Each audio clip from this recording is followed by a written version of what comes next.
السلام عليكم ورحمة الله وبركاته. مرحبا بكم الناس الكل، إن شاء الله يا رب تكونوا بألف خير، وإن شاء الله عيد أضحى مبارك للجميع. كل عام وانتم حيين بخير. وصفتنا لليوم هي القلاية الجربية، وصفة جمنية مستنسين ديما نعملوها نهار العيد الكبير، يا إما بالعلوش يا إما نشرو اللحم بقري ونعملوه. بالنسبة لي اليوم خديت 2 كيلو لحم بقري، عليهم نص مغرفة ملح ونص مغرفة فلفل أكحل، هكا هو ما نبزرهاش بحاجة أخرى. نخلطهم مع بعضهم، نخليه اللحم يقعد يرتاح مع الملح والفلفل الأكحل، ماذا بيكم أقل حاجة نصف ساعة، ومن بعد نحطهم على الغاز.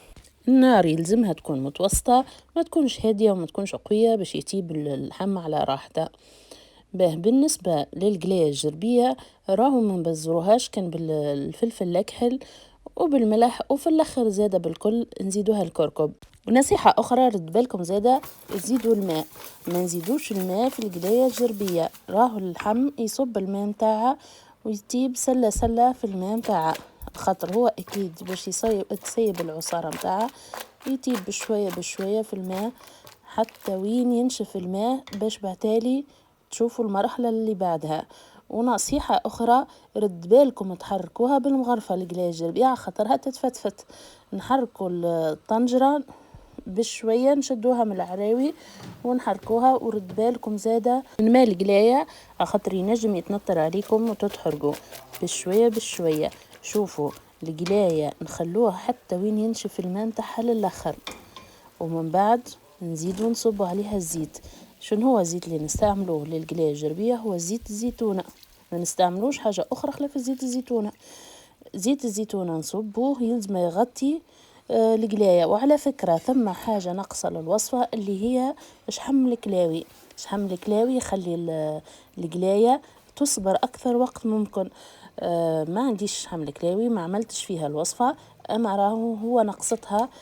شحم الكلاوي نعملوه جبيد برشا، نحطوه مع اللحم من الاول. ان شاء الله نهبط لكم القلايه نتاع اللحم العلوش ونعمل لكم فيها شحم الكلاوي. من بكري قلت لكم راهو القلايه الجربيه ما تخلطش بالمغرفه، توا في المرحله وقت لي الزيت يبدا يغلي نبدو نحركوا القلايه، عندنا الحق ان نحركوها بالمغرفه اللوح. صي ما عادش تتريش، وصلنا لمرحله انها ما تتريشش، هيك علاش نحركوها. ان شاء الله يا رب تجربوها الوصفة وتتبعوا النصائح الكل، ان شاء الله تنجح لكم الوصفة وتجيكم قلاية جربية على قاعدة.